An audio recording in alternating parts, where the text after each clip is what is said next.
Stop wanting to be God realized. Stop seeking to become God realized. Stop doing anything in order to be God realized. Simply stop and consider this. You need to realize not God, but you need to realize what you are doing to prevent the body-mind from living as God. The body-mind is already being lived by God. And without any interference, the body-mind is truly living as love, happiness, joy, delight, wonderment, intimacy, fearless, egolessness. What is to be realized is what you are doing that's stopping the body-mind from being love, happiness, joy, wonderment, intimacy, no fear, no doubt, no boredom. And it's this simple this activity, whether it's simple or not, this activity of the self-contraction. That's all it is. That's what is interfering with the body-mind being lived all without any interference. This is interference. Simply realize that and understand the cure, and that is divine communion. Satsang.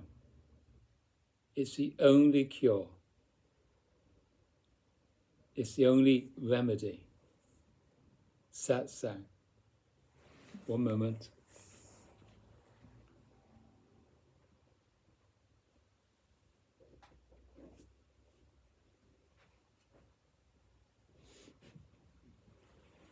And God realized people, the people who are God realized, had a method. And that method was satsang.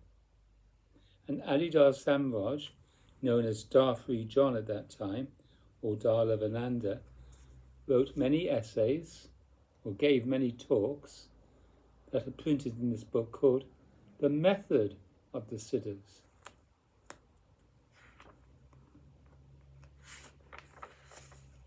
Understanding, the Avon Lady, Money, Food and Sex, Vital Shock, Walking the Dog, the Gorilla Sermon, Relationship and Association, Meditation and Satsang, One-Pointedness. It's this one-pointed devotion to the God realizer, to the divine person. In my case, Adidar Samraj. You need to find your own Ishta. It may be Adidar Samraj, Ishta being divine person, and simply devote your attention to the Master.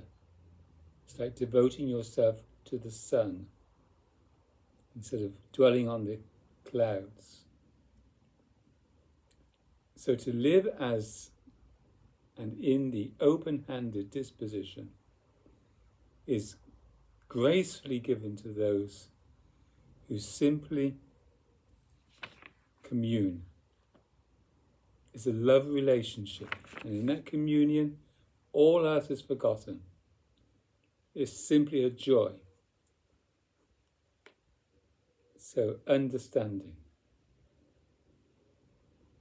There is consciousness, and the apparent entity is within consciousness, so that when consciousness begins to enjoy its own state or real nature, even in the midst of conditions, even where there is life, that's true understanding. But there's this subtle contraction in the process of man, and it constantly changes or interferes with the quality of consciousness.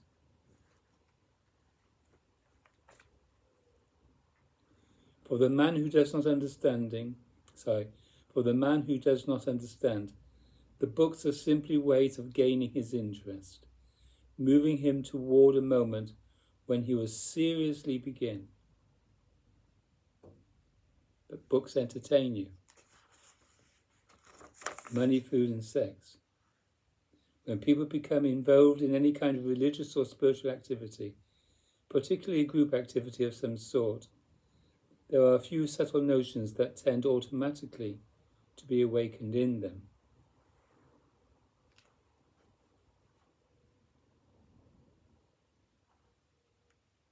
Spiritual life is not a form of consolation. Its foundation is not a fascinating promise. And so on. But the way of the method of the Siddhas is satsang. And that's what needs to be understood.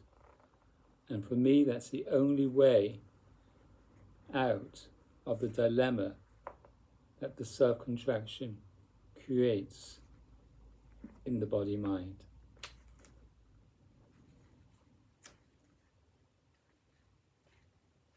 I've spent 35 years in the company of Adidar Samraj. And it's only recent that I have the confidence or have the heart